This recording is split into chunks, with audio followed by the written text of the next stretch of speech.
Not for profit organisation, यानी NPO इसको short में कहते हैं, नॉट फॉर प्रॉफिट ऑर्गेनाइजेशन। इसका मतलब क्या होता है कि जब कोई संस्था सेवा पर्पस से ओपन होता है, जिसका पर्पस होता है सर्विस प्रोवाइड करना, और वो भी फ्री में। कोई भी अगर फ्री में सर्विस देता है मीन्स उसको कहीं से ना कहीं से फंड आना जरूरी है।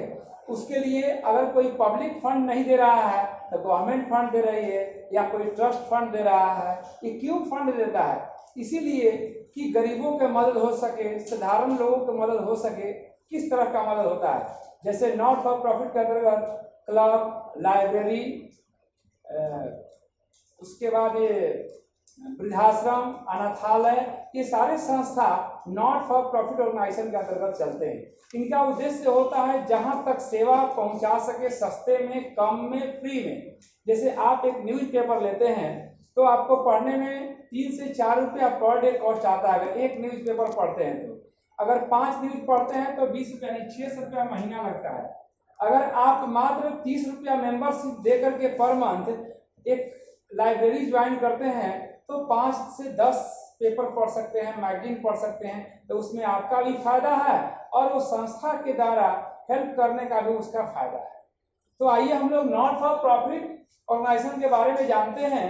पहले इसको 2 पार्ट में बांटेंगे, एक प्रॉफिट और एक नॉट फॉर प्रॉफिट। ये प्रॉफिट ऑर्गेनाइजेशन है, ये नॉट फॉर प्रॉफिट है।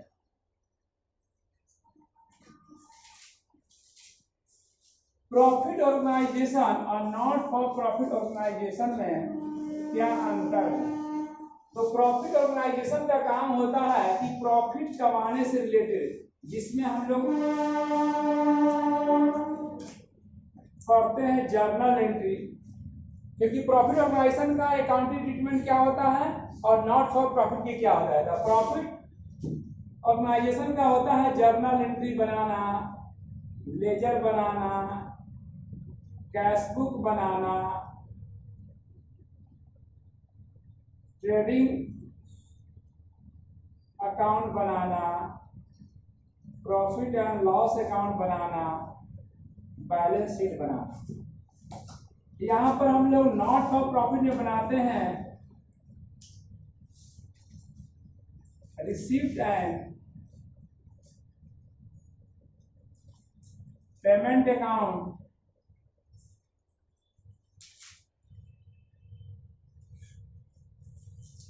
इनकम एंड एक्सपेंडिचर अकाउंट,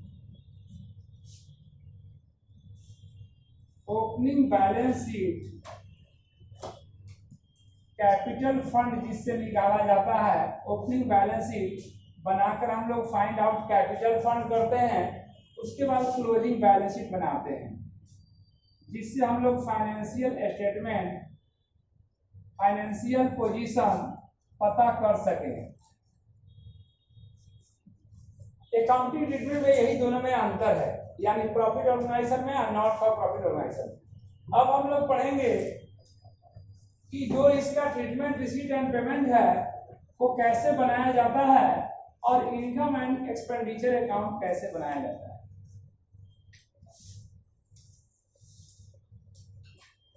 कभी लिखना होगा, आप लिखते जा सकते हैं, पूछने वाला काम होगा बाद में, लेकिन लिख सकते। फर्स्ट ऑफ ऑल है receipt and payment account.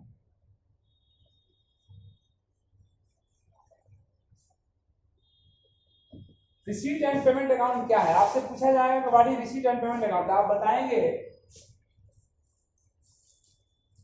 Receipt and payment account is just like cash account. एक कैश अकाउंट की तरह होता है। जैसे हम लोग कैश का अकाउंट बनाते हैं उसी तरीका से रिसीट एंड पेमेंट अकाउंट बनाते हैं। रिसीट एंड पेमेंट अकाउंट को 2 पार्ट में बांटे हैं। रिसीट एंड पेमेंट अकाउंट को 2 पार्ट, एक डेबिट साइड और दूसरा credit side. Receipt and payment account बनाते समय हम लोग capital income, revenue income, capital expenditure, revenue expenditure पर ध्यान नहीं देते हैं, ध्यान समझिएगा। रिसीट एंड पेमेंट अकाउंट बनाते समय हम लोग capital income, capital expenditure, revenue income, revenue expenditure पर ध्यान नहीं देते हैं। किस पर ध्यान देते हैं? तो जो रिसिप्ट हुआ, कोई भी नेचर हो, रिसिप्ट होगा वो डेबिट में और पेमेंट होगा वो क्रेडिट में। रिसिप्ट क्या होगा? तो हम लोग रिसिप्ट जनरली बनाते हैं तो सबसे पहले ओपनिंग बैलेंस लिखते हैं और बाकी जितने भी पैसा आए, अगर शॉर्ट टर्म आया हो, लॉन्ग टर्म आया हो, कैपिटल इनकम आया हो, रेवेन्यू इनकम आया हो, 5 साल के इनकम आया हो, 1 साल का, कभी भी जिक्र नहीं होता है कि कितने साल का इनकम, कितने साल का रिसिप्ट दिखाया जाए। Receipt and payment account is just like real account. इसको हम लोग रियल अकाउंट के ऑब्जेक्टिव क्वेश्चन इससे आता है, पूछता है कि ये रिसीट एंड पेमेंट अकाउंट कौन सा अकाउंट है? तो real account. Income and expenditure account कौन सा अकाउंट है? तो ये नॉमिनल अकाउंट। तो ध्यान रखिएगा कि रिसीट एंड पेमेंट अकाउंट एक नॉमिनल, एक रियल अकाउंट होता है और इसमें डेबिट साइड में ऑल द रिसीप्ट और क्रेडिट साइड में ऑल द पेमेंट, ये ध्यान रखना है। और रिसिप्ट जो आया उसमें से पेमेंट को घटा देंगे तो जो बचा होगा उसको हम लोग बाई बैलेंस शीट या क्लोजिंग बैलेंस इन कैश कहते हैं। पेमेंट साइड में भी कोई भी पेमेंट, या तो आप फर्नीचर परचेज कर रहे हैं, या न्यूज़पेपर खरीद रहे हैं, या 1 दिन के लिए खर्च कर रहे हैं, या 5 साल के लिए खर्च कर रहे हैं, यानी 1 दिन के किए तो रेवेन्यू और 5 साल के लिए तो कैपिटल एक्सपेंडिचर। बट यहाँ पर ध्यान नहीं दिया जाता है। कोई भी एक्सपेंडिचर हो, कितने दिन का भी हो, ये इस साल में अगर पेमेंट किया गया है, यानी 2020-21 के बनाया जा रहा है, तो 20-21 में जितने भी पैसे आए वो रिसिप्ट में और जितने भी पैसा गए वो क्रेडिट साइड में। तो आइए ये रिसीट एंड पेमेंट का ये फॉर्मूला बताए हैं, रिसीट एंड पेमेंट डिटेल में बताएंगे कैसे बनता है। इससे पहले इसका फॉर्मेट बताते हैं। पहले बैलेंस इन कैश है 10,000, 20,000 जो भी रहेगा, ये ओपनिंग है। जो पैसा आएगा वो सारे को डेबिट साइड में दिखाया जाएगा, जो जाएगा वो क्रेडिट साइड में। हमारे क्लब, हमारे लाइब्रेरी के लिए क्या हो सकता है रिसिप्ट? तो सबसे पहला जो इनकम होता है जिसके कारण हमारा संस्था चलता है, जिसके द्वारा, वो हमारा सब्सक्रिप्शन होता है। सब्सक्रिप्शन मीन्स होता है हमारे मेंबर के द्वारा दिया गया चंदा, सब्सक्रिप्शन रिसिप्ट। और क्या हो सकता है? To donation,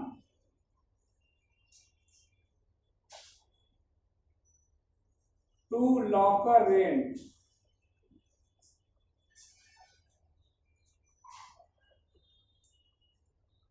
to life membership fee, to legacy, वसीयतनामा जो पूर्वजों के द्वारा छोड़कर जाया गया है,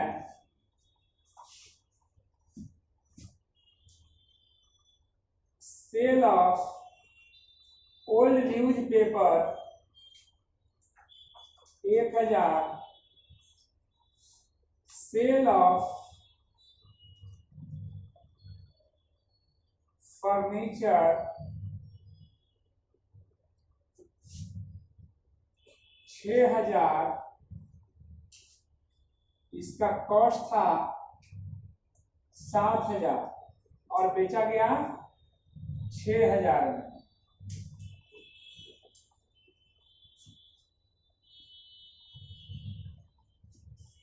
पेमेंट साइड में आइए, ये जनरली इतना आता है, इसमें बहुत सारा आइटम और भी आ सकते हैं जो आप सोच सकते हैं कि ये भी आ सकता है, ये भी आ सकता है। जो पैसा आएगा वो सारे रिसीप्ट साइड में दिखाएंगे।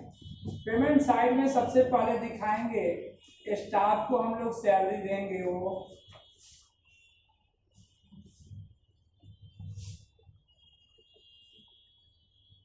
कोई फर्नीचर को हम लोग परचेज करते हैं अगर अपने लाइब्रेरी में बैठने के लिए, तो फर्नीचर परचेज लिखेंगे।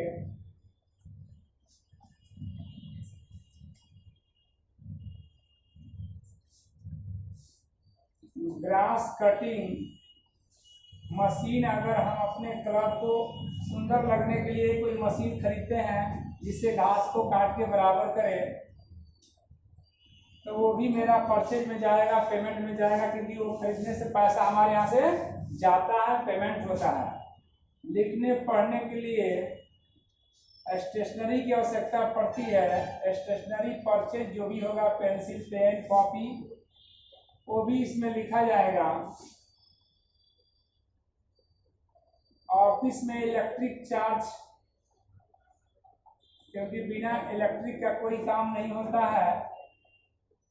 फैन चलाने के लिए इलेक्ट्रिक की जरूरत होती है, मशीन चलाने के लिए इलेक्ट्रिक की जरूरत होती है।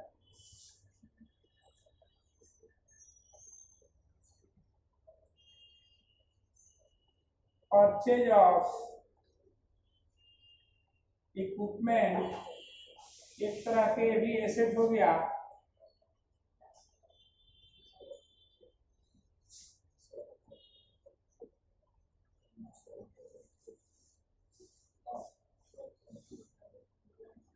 रेंट पेड 5000, इतना मेरा रिसीप्ट हो गया और इतना पेमेंट हो गया। रिसीट एंड पेमेंट अकाउंट ऐसे ही बनाया जाता है, इसमें कोई कैपिटल रेवेन्यू इनकम नहीं देखा जाता है। जो आया वो रिसीप्ट में, जो गया वो पेमेंट में।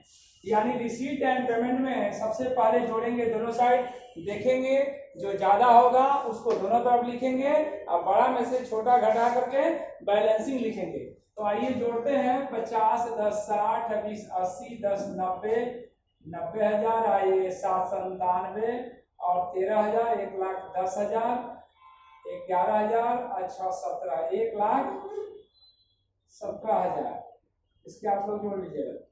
1,17,000 है तो 1,17,000 हम लोग लिख लेंगे दोनों साइड में। इधर कम है तो डेबिट साइड में 1,17,000 और क्रेडिट साइड में जोड़ते हैं 12, 18, 30, 10, 40, 41, 43, 44, 6, 50, 5, 55,000। 55,000 माइनस कर दीजिए। 62,000 यानी बाई बैलेंस CD 62,000 आपका क्लोजिंग बैलेंस ऑफ कैश या रिसीट एंड पेमेंट अकाउंट में पैसा आया इतना और गया इतना, इक्वल टू बचा इतना। Receipt and payment account clear हो गया। अब इसी रिसीट एंड पेमेंट अकाउंट से हम लोग बनाएंगे इनकम एंड एक्सपेंडिचर अकाउंट। तो कैसे बनाते हैं इनकम एंड एक्सपेंडिचर अकाउंट, वो ध्यान दीजिएगा।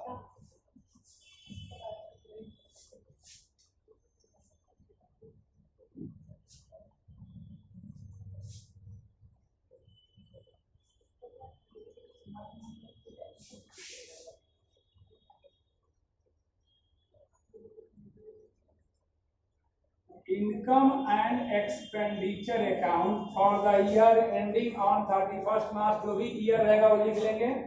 यहां लिखेंगे income and expenditure. Debit side में क्या कहते हैं इसको, एक्सपेंडिचर कहते हैं। क्रेडिट साइड में इनकम कहते हैं। इनकम एंड एक्सपेंडिचर अकाउंट बनाते समय एक बात पर ध्यान देना जरूरी है, क्योंकि रिसीट एंड पेमेंट अकाउंट के डेबिट साइड में वो लिखते हैं जो रिसीप्ट होते हैं और क्रेडिट साइड में वो लिखते हैं जो पेमेंट होते हैं। बट इनकम एक्सपेंडिचर अकाउंट का यहाँ पर क्रॉस जाता है। क्रॉस करने का मतलब क्या हो गया कि जो भी हमारा पेमेंट है वो एक्सपेंडिचर में जाएगा और जो रिसीप्ट है वो इनकम में जाएगा। बट यहाँ पर डिफरेंस क्या है, क्या सारे इसमें से यहाँ जाएंगे? नहीं। इनकम एंड एक्सपेंडिचर अकाउंट बनाते समय आपको ध्यान देना होगा कैपिटल इनकम, रेवेन्यू इनकम। और रेवेन्यू इनकम कहाँ जाते हैं, कैपिटल इनकम कहाँ जाते हैं, रेवेन्यू एक्सपेंडिचर कहाँ जाते हैं और कैपिटल इनकम कहाँ जाते हैं। ध्यान से देखिएगा, यहाँ पर कोई कैपिटल इनकम और कैपिटल एक्सपेंडिचर नहीं लिखा जाता है। यहाँ पर सिर्फ रेवेन्यू इनकम और रेवेन्यू एक्सपेंडिचर लिखा जाता है। यानी इसमें से जितने भी रेवेन्यू एक्सपेंडिचर होंगे यहाँ जाएंगे और जितने रेवेन्यू इनकम होंगे यहाँ जाएंगे, क्योंकि इसमें आने वाले सरप्लस और डेफिसिट रेवेन्यू ही कहलाता है, यहाँ कैपिटल कोई नहीं जाता है। ध्यान दीजिए, रेवेन्यू क्या होता है? रेवेन्यू एक्सपेंडिचर वो एक्सपेंडिचर होता है जो बार बार होता है। ऑटो पर बैठते हैं, भाड़ा देते हैं, ऑटो फेयर, रेवेन्यू एक्सपेंस। लिखने, पढ़ने, खाने पीने में जो भी लगता है खर्च, वो रेवेन्यू एक्सपेंडिचर। अपने बिजनेस में पर डे न्यूज़पेपर ले रहे हैं, रेवेन्यू एक्सपेंडिचर। पर डे स्टेशनरी से लिख रहे हैं, रेवेन्यू एक्सपेंडिचर। लेकिन आप एक ही बार खरीद लिए मोटा सा बुक कॉपी जो कि 5 साल तक लिखते रहिएगा, वो एक्सपेंडिचर को कैपिटल एक्सपेंडिचर बोलेंगे। तो आइए, रेवेन्यू में क्या हो गया? स्टाफ को सैलरी पर मंथ दे रहे हैं, रेवेन्यू। ये बार बार फर्नीचर हर महीना नहीं खरीदाता है, मशीन हर महीना नहीं खरीदाता है, स्टेशनरी हमेशा खरीदाता है, इलेक्ट्रिक चार्ज हर महीना दिया जाता है, इक्विपमेंट हर महीना नहीं खरीदा जाता है, रेंट हर महीना दिया जाता है। तो इसमें से हमारा रेवेन्यू एक्सपेंडिचर यही आपका 4 आइटम आएगा। तो 2 यहाँ वाला क्लियर आ जाएगा। तो स्टाफ सैलरी 12,000,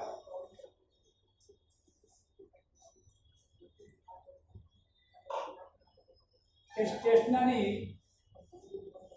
1,000,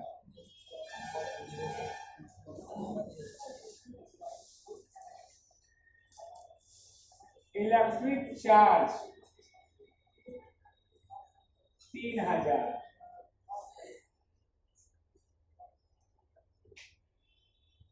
रेंट पेड 5,000। ये आ गया। आइए क्रेडिट साइड में आइए, रिसिप्ट, यानी इसमें से इनकम क्या हो सकता है? ओपनिंग कैश, ये बचा हुआ था, इनकम नहीं है। सब्सक्रिप्शन, चंदा मिल रहा है, ये इनकम है। डोनेशन इनकम है, लेकिन डोनेशन में कभी कभी आपको कंफ्यूजन आएगा कि डोनेशन के इनकम माने कैपिटल इनकम या रेवेन्यू। तो ये 2 तरह के होते हैं, एक जनरल डोनेशन और एक special donation. General donation treated as income और special donation treated as capital income. तो जब सारे आइटम दिया हो 10, 20, 50,000 और एक डोनेशन दिया है 5 लाख, 2.5 लाख, तो वैसे केस में स्पेशल डोनेशन माना जाता है। उसको हम लोग इनकम एक्सपेंडिचर में नहीं दिखाया जाता है, लेकिन जनरल डोनेशन है इसलिए हम लोग इनकम में दिखाएंगे। लॉकर रेंट रेवेन्यू इनकम हो गया। लाइफ मेंबरशिप पूरे जीवन भर के लिए दे दिए, ये हमारा कैपिटल इनकम है। लेगेसी पूर्वजों द्वारा छोड़ा गया है। सेल ऑफ ओल्ड न्यूज़पेपर, ये रेवेन्यू हो गया। तो आइए, इसमें भी 4 आइटम हो गया। रेवेन्यू में लिखेंगे subscription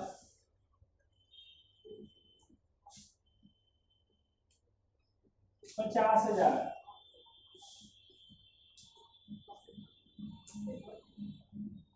donation 20,000,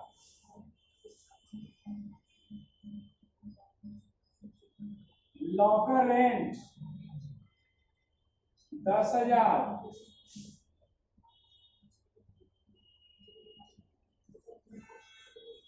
cell of old newspaper 1,000। ये सब हमारे रेवेन्यू इनकम है। एक फर्नीचर था, एक तो एसेट होता है, 7,000 का था बट 6,000 में ही बिक गया, ये क्या हो गया? लॉस हो गया 1,000 का। तो वो भी लॉस इधर दिखा दिया जाएगा। 2 loss on sale of furniture 1,000, यानी 7,000 का सामान 6,000 में बेचे तो लॉस आ गया आपका इतना। तो टोटल हम लोग ऐड करेंगे तो 50, 20, 70, 10, 80, 81, 81,000 क्रेडिट साइड में, और डेबिट साइड में है 12, 1, 13, 3, 16, 5, 21, 1, 22,000। 22,000 रुपया डेबिट में और 81,000 क्रेडिट में, यानी क्रेडिट में ज्यादा है तो ज्यादा वाला दोनों तरफ दिखा देते हैं, यानी 81,000 दोनों तरफ लिख देंगे। 81,000 में से 22,000 माइनस करेंगे तो कितना आएगा जी? 2 सरप्लस 81 माइनस 22 0 0 0 11 में से 2 गया 9, 7 में से 2 गया 5, 59,000 सरप्लस आ गया। इसको या तो सरप्लस बोलेंगे या तो बोलेंगे excess of income over expenditure. Income ज्यादा खर्च कम तो सरप्लस, और खर्च ज्यादा इनकम कम तो डेफिसिट। अगर यहाँ पर आया है तो सरप्लस लिखेंगे, इधर आएगा तो डेफिसिट लिखेंगे। यहाँ पर आया है सरप्लस, क्यों? क्योंकि हमारा इनकम ज्यादा है और खर्च कम है, इसीलिए यहाँ पर जो आंसर आया है उसको सरप्लस बोलेंगे। Excess of income over expenditure, excess of expenditure over income, ज्यादा इधर कम इधर तो डेफिसिट, इनकम ज्यादा खर्च कम तो सरप्लस। यानी हमारे पास पैसा सरप्लस में है 59,000। यही आपका एनपीयू का इंट्रोडक्शन हुआ। और कैपिटल एक्सपेंडिचर, रेवेन्यू एक्सपेंडिचर ध्यान से समझ लीजिए फिर से एक बार। कैपिटल एक्सपेंडिचर वो एक्सपेंडिचर होता है जो एक बार में करते हैं, एक बार में जो खर्च करते हैं उसको कैपिटल एक्सपेंडिचर, उससे बेनिफिट बार बार मिलता है। जैसे जमीन खरीद लीजिए, उस पर खेती कर रहे हैं, इनकम आ रहा है। बस खरीद के दे दिए, उस बस चल रहा है, उससे भाड़ा आ रहा है। घर खरीद लिए, उससे रेंट आ रहा है। मशीन खरीद लिए, उससे आपका इनकम हो रहा है। तो मशीन जो एसेट खरीद रहे हैं उसमें खर्च कर रहे हैं, उसको कैपिटल एक्सपेंडिचर कहते हैं। और जो उससे पैसा आता है उसको रेवेन्यू इनकम कहते हैं। कैपिटल इनकम क्या होता है कि घर, जमीन, मशीन, प्रॉपर्टी बेचने से जो आता है वो बार बार नहीं आता। एक बार बिक गया तो दोबारा बिकने वाला नहीं है। पहले तो बेच भी देते थे जमीन 2 बार, लेकिन अब नहीं बेच सकते हैं, जो गलत है। ठीक है, आप अपने प्रॉपर्टी को एक ही बार सेल करते हैं और जो सेल करने से आता है उसको कैपिटल इनकम कहते हैं। Capital income always show in balance sheet of liability side, और कैपिटल एक्सपेंडिचर को कहाँ शो करते हैं? बैलेंस शीट के एसेट साइड। और इनकम एक्सपेंडिचर के कोई पूछेगा तो आप हमेशा बोलेंगे कि income expenditure show only for revenue expenditure and revenue income, not capital. Capital से रिलेटेड जो भी इनकम और एक्सपेंडिचर होंगे उसको यहाँ दिखाया नहीं जाएगा। हमेशा यहाँ पर रेवेन्यू एक्सपेंडिचर और रेवेन्यू इनकम को दिखाया जाएगा। अगर ये दिमाग में रहेगा तो ये कभी गलती क्वेश्चन नहीं बनेगा, ये ध्यान रखना। ठीक है, ये आपका क्वेश्चन कंप्लीट हो गया इंट्रोडक्शन। अब आगे हम लोग पढ़ेंगे अगले वीडियो में क्वेश्चन नंबर 1 से।